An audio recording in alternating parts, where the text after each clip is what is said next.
జనసేన అధ్యక్షుడు పవన్ కళ్యాణ్ పై ప్రశ్నల వర్షం కురిపించారు వైఎస్ఆర్సీపీ నేత పోతిన మహేష్. చంద్రబాబు దగ్గర పవన్ ప్యాకేజీ తీసుకున్నారని, జైల్లో ములాఖాత్ తర్వాత పవన్ కొన్న ఆస్తులెన్ని అని ప్రశ్నించారు. కౌలు రైతుల పేరిట వసూలు చేసిన చందాలు ఏమయ్యాయన్న మహేష్, ప్యాకేజీ కోసం ఇప్పటికే జనసేనను టీడీపీలో విలీనం చేశారా అని ప్రశ్నించారు. ఎలక్ట్రల్ బాండ్స్ ద్వారా సేకరించిన నిధులు ఎంత?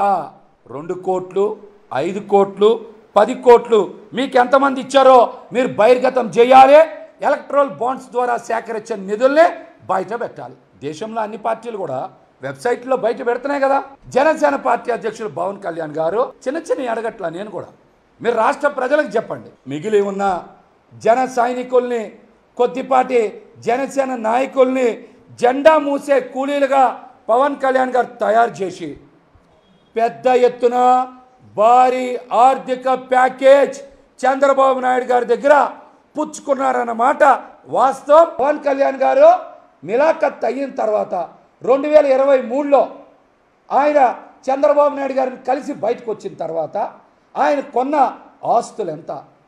ఆంధ్రప్రదేశ్లో కానీ తెలంగాణలో కానీ కొన్న ఆస్తులు ఎంత, వాటి విలువ ఎంత, ఎక్కడెక్కడ కొన్నారనేటువంటి వాస్తవాల్ని బయట పెట్టాలి. బినామీ పేర్లతో సహా బయట పెట్టాలి. పెట్టకపోతే ఖచ్చితంగా నేను నా దగ్గరున్న ఆధారాలు కొన్నిటిని బయట పెడతానని కూడా ఈ సందర్భంగా తెలియజేస్తా ఉన్నా. పవన్ కళ్యాణ్ గారు పదే నా దగ్గర డబ్బులు లేవంటున్నారు కదా. ఆయన పార్టీ అకౌంట్స్లో ఎంత డబ్బులు ఉన్నాయో చెప్పమనండి. తీసుకున్న డబ్బులకి ఇంతవరకు లెక్కలు చెప్పరు జనసేన పార్టీలో. నా సేన కోసం నా వంతు అని మీరు వసూలు చేశారు కదా, ఈ అకౌంట్స్ని బయట పెట్టాలి.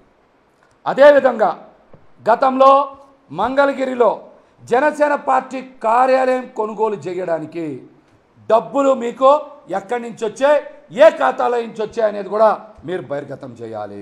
విదేశాల్లో ఎంతో కష్టపడి తాము సంపాదించుకున్న సంపాదనని మరి కౌలు రైతులకు అందించాలని జనసేన పార్టీ అభిమానులు, జన సైనికులు సుమారు 15 నుంచి 20 కోట్ల రూపాయలు మీకు ఇచ్చిన మాట వాస్తవమా కాదా? అలాగే చాలామంది మరి కౌలు రైతులకి సాయం చేయడానికి డబ్బులు ఇచ్చారు. ఆ డబ్బులు మొత్తం ఎంత వచ్చాయి? మీరు ఇచ్చింది 7 జిల్లాల్లోనే కదా, మిగతా 6 ఉమ్మడి జిల్లాల్లో ఇంతవరకు ఇవ్వలా.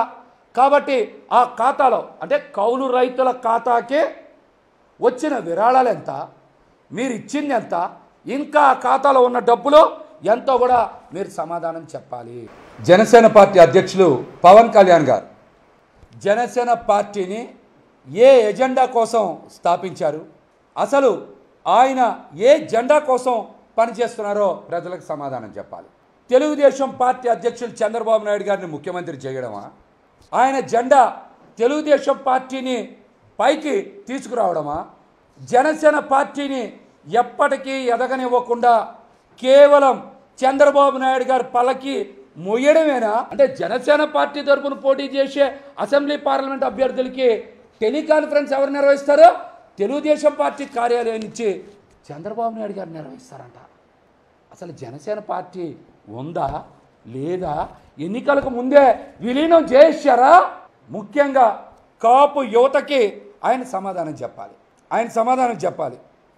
ఎందుకు ఆయన జన సైనికులను కానీ, కాపు యువతని కానీ, వీర మహిళలను కానీ తెలుగుదేశం పార్టీ జెండా మోసే కూలీలుగా తయారు చేసి దానికి త్యాగం అనే పేరు ఎందుకు పెడతా ఉన్నారో ఆయన సమాధానం చెప్పాలి. జనసేన పార్టీ ఉమ్మడి 10 జిల్లాల్లో ఎక్కడా కూడా లేదు.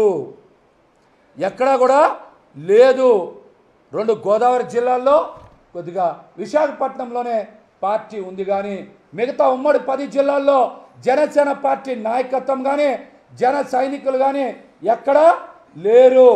పార్టీ నాయకులు వరుసగా జనసేన పార్టీలో రాజీనామాలు చేస్తూ, పార్టీని వీడుతూ ముఖ్యమంత్రి జగన్మోహన్ రెడ్డి గారి మీద సంపూర్ణ నమ్మకం, విశ్వాసంతో అందరూ కూడా వైసీపీ పార్టీలోనే చేరుతూ ఉన్నారు. Janasena party political affairs committee chairman తెలుసుగా నాదెండ్ల మనోహర్ అసలు కష్టపడకుండా రాజకీయాలను అడ్డం పెట్టుకొని డబ్బులు సంపాదించడం ఎలాగో ఆయన దగ్గర ఘనతో పెట్టిన విద్య ఉంటుంది. ఆయన దగ్గర ఆయన పవన్ కళ్యాణ్ గారితో ఒకరిద్దరు వ్యక్తుల్ని కల్పించి కేవలం ఇద్దరు కూర్చునే 10 కోట్ల రూపాయలు విలువ చేసే స్పోర్ట్స్ కార్ని కొనుగోలు చేశారు. అది కూడా ఆయన పేరు మీద అయితే వైట్లో చూపించాల్సి వస్తుందని బ్లాక్లో ఒక బినామీ వ్యక్తి మీద పెట్టారు.